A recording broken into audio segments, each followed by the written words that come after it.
So hey guys, welcome to my channel. আজকে হচ্ছে 20 তারিখ। 20 তারিখ প্রথমেই তোমাদেরকে আমি কিছু কথা বলে দিই। আজকে হচ্ছে প্রথমে আমি তোমাদেরকে বলতে চলেছি অ্যান্টি প্যারেন্টাল উইকের।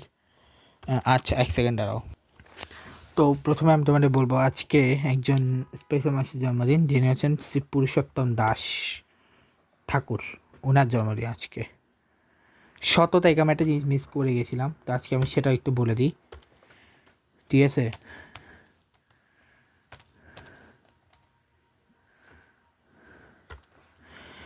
আজকে আমি ওনার সামনে বলে দেবো, যেটা আমি এটা মিস করে গেছিলাম, তো আজকে বলতে একটু ক্ষতি নেই, ঠিক আছে? 17 তারিখ যখন ভিডিওটা আমি দিয়ে ফেলছিলাম, আমি একটা জিনিস করতে ভুলে গেছিলাম। সেটা হচ্ছে শ্রী পুরুষোত্তম দাস ঠাকুর ওয়াজ এ prominent 16th century Gaudiya Vaishnava saint and the four principal devotee of Lord Nityananda Prabhu, recognized as a 10th Gopal cohort in Krishna Lila species to Krishna. He was the son of Sadashiva Kaviraja, known as the intense childhood devotion for the being of Nityananda Prabhu. Divine nature, he was considered an excellent devotee who was from birth completely much Nityananda Prabhu lotus feet. He was the son of his son Kanu Thakur was an excellent devotee whom Sri Jaban Mata took the Vrindavan. He had key disciples including Devakinandan Das, author of Vaishnava Badana Bandana life, and he was known for his intense love and Lord. Even his early childhood, often disciplining spiritual sense. Worship details where the Chakda later moved to Shukanga. Finally, the Chandoria. He is remembered for his deep confession and committed to Nityananda Prabhu Sankirtan mission. তো এখন আমি একজন special মাস হিসেবে বলবো, যিনি আমার all time favourite A de Villiers, মানে পুরো নাম হচ্ছে Abraham Benjamin de Villiers. Is a South African former international cricketer and what a legend player. ওনার জন্ম হয় 17 ফেব্রুয়ারি 1984 সালে ওয়ামবার্টে, যেটা এখন বেলা নামে অবস্থিত, ঠিক আছে? বলছে ওনার ব্রাদার ছিল আরও দুজন, জ্যান ডিভিলিয়ার্স এবং ওয়েসেল ডিভিলিয়ার্স।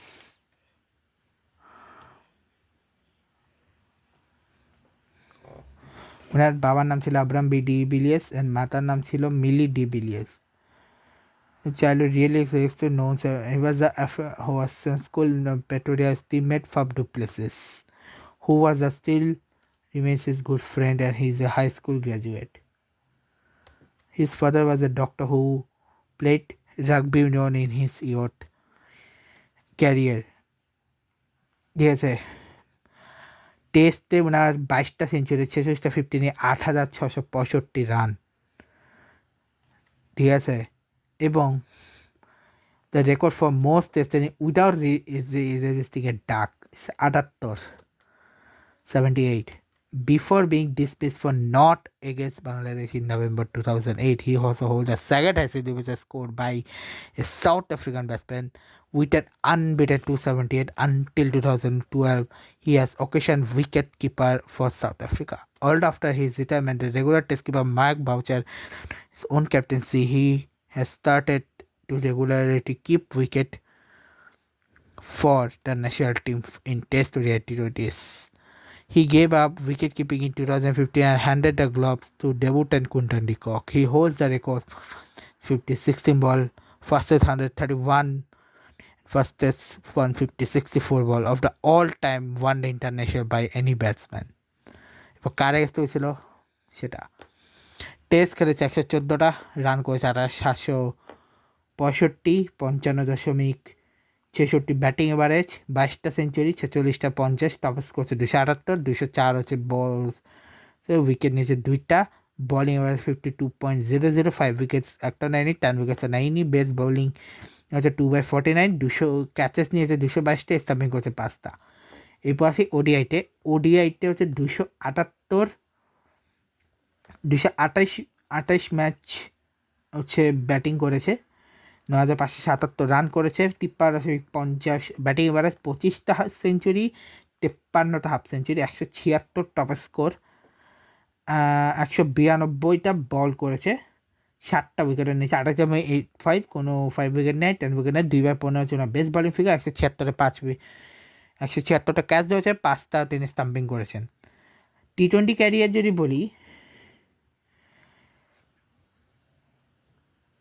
টি-20 ক্যারিয়ারে যদি বলি 78টা ম্যাচ খেলেছে, যেখানে তিনি 1672 রান করেছে, 26.12 হচ্ছে ব্যাটিং এভারেজ, কোনো সেঞ্চুরি কিন্তু 10টা ফিফটিসে 78 বেস স্কোর, এবং ক্যাচ করেছে 65টা, 7টা হচ্ছে ওনার আছে। তো টোটাল যদি নেই টোটাল এফসি কি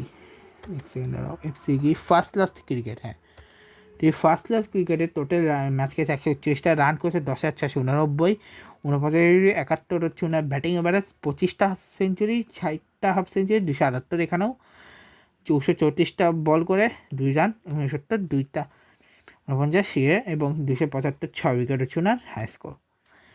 আর্লি ক্যারিয়ারে উনি আন্ডার-19 টিমে হয়ে গেছেন, তারপরে উনি ডেবুটেড টাইটান্স 2003-04 দিকে, তারপরে 20 বছর যখন 16 নভেম্বর 2004 ইংল্যান্ডে গেছে, পোর্ট এলিজাবেথে ওনার টেস্ট ডেবু হয়, ঠিক আছে। এরপরে হচ্ছে 178 রানের সেই দুর্দান্ত গেছে 2005-এ, এরপরে 1000 টেস্ট রান, 152 ইনিংসে, এরপরে 2007 cricket world cup in West Indies, Jonty Rhodes, ঠিক আছে। এরপরে ওনার South African test runs after ground ball.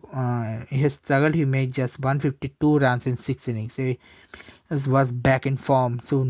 Gave in the selection side Winter Series. 2007 Cricket World Cup, প্রথম World Cup, having scored 450s in 5 matches against India and Pakistan. In the early stage of the tournament, his form was poor, with 3 failures, including a duck against Netherlands in a match where broke Bedia's record for batting. Although he scored a 92 in the first round against Australia, he made his maiden ODI 100, 146 from just 130 balls, including 5 sixes and 12 4. In the Super 8 games against West Indies so he had to bat a runner for a later stage his innings due to a combination of cramps, station of dehydration. His innings considered 2-wicket partnership with Jack Callis and 3rd-wicket partnership of 70 with Herschel Gibbs. De Villiers innings helped to 456 of 4, gaining attention. 2008-এ উনি south African centurion হন ইন্ডিয়াতে 217 নিয়ে, এবং de Villiers IPL debut হয়ে যায়। এরপরে তিনি 11 cricket world cup খেলেন, র্যাঙ্কে অনেক উপরে চলে আসেন। রেকর্ড ব্রেকিং ইয়ার ছিল 2015-তে, যেখানে ফার্স্ট 50, বাট 2015 ওয়ার্ল্ড কাপ তার জীবনের সব থেকে কঠিন হয়ে যাবে, কারণ তিনি প্রথমবার ফাইনালে যেতে পারতেন আইসিসি ইভেন্টে, কিন্তু যেতে পারলো না তিনি। গ্র্যান্ট ইলিয়টের সেই দুর্দান্ত ক্যামিওতে শেষ হয়ে গেল না ক্যারিয়ার। এরপরে তিনি 2016 থেকে 2018-তে তিনি আস্তে আস্তে রিটার্ন নেন, টেস্টে প্রথমে নেন, তারপর ওডিআইতে নেন, তারপর তৃতীয়, তারপর ওডিআইতে নেন 2017-তে। তিনি প্রচুর, এবং ডোমেস্টিকেও তিনি প্রচুর খেলেছেন, তারপর টোয়েন্টি ফ্রান্সের ক্যারিয়ারেও তিনি আইপিএলে খেলেছেন, বিপিএলও তিনি খেলেছেন, রংপুরের হয়ে খেলেছিলেন 1 বছর, আমি দেখেছিলাম। ওই বছর রংপুর চ্যাম্পিয়ন হয়েছিল, এবং ওনাকে মিস্টার 360 নামেও ডাকা হয়। এবার আসি ইন্ডিপেন্ডেন্স ডে অন্যতম একটা দিন আজকে, যেটাকে বলা হয় হচ্ছে মিসিং ডে। তার আগে বলে দিই আজকে কিছু মুভি রিলিজ করে গেছে। আজকে যে মুভিগুলো রিলিজ করেছে সেটা হচ্ছে 80-তে অভিনয় করেছে তাপসী পান্নু, কানি কুসুরতি রেবতী, মনোজ পাওয়া, কুমুদ মিশ্রা, মোহাম্মদ জিসান আয়ুব, নাসিরুদ্দিন শাহ, সুপ্রিয়া পাঠক, সীমা পাওয়া, दो देवाना शहर में, যেখানে সিদ্ধার্থ চট্টোপাধ্যায়, মৃণাল ঠাকুর, ইলা অরুণ, জয় সেনগুপ্তা, আয়েশা রাজা, বিরাজ গেহলানি, সন্দীপা দাহার, দীপরাজ রানা, মোনা আম্বেঙ্গর, অচিত কর, নবীন কৌশিক, মাস্টার ইনসেন কোইটান। অ্যান্ড কেনেডি মুভি রিলিজ করেছে রাহুল ভাট, সানি লিওনি, মোহিত টকালার, অভিলাষ টেম্পার, মাঘা বুরমান এবং কারিশমা মোদি আজকে অভিনয় করেছে। নেক্সট 27 তারিখে ফেব্রুয়ারির লাস্ট 2টা মুভি অ্যাকোস্ট এবং নুক্কাট নাটক রিলিজ করতে পারে, ঠিক আছে। এবিডি বিলিয়ার্সের এরপর এখন আসি আমরা ফাইনালি মিসিং ডে নিয়ে, যেটা হচ্ছে মিসিং ডে ইজ এ উইকের অন্যতম পার্ট, যে to express emotion, share memories and bridge the gap of people you miss. In fact to express in fact in falls after Valentine's week, allowing for reflection on relationship to have changed. Activities people often send messages, make calls, memories with loved ones.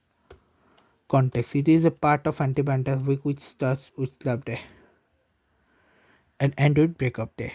National Missing Persons Day observed the US February is a race awareness for missing person commemorated globally on May 25. Missing children's day হচ্ছে national missing person day হচ্ছে February 3 আর international missing children's day হচ্ছে February 25 আর ছাড়া কিছু নেই। তো এই ছিল আজকে ব্লগ। দেখাবো তোমার সাথে নেক্সট ব্লগে। ভিডিওতে ভালো লাগলে গুড বাই, গুড বাই।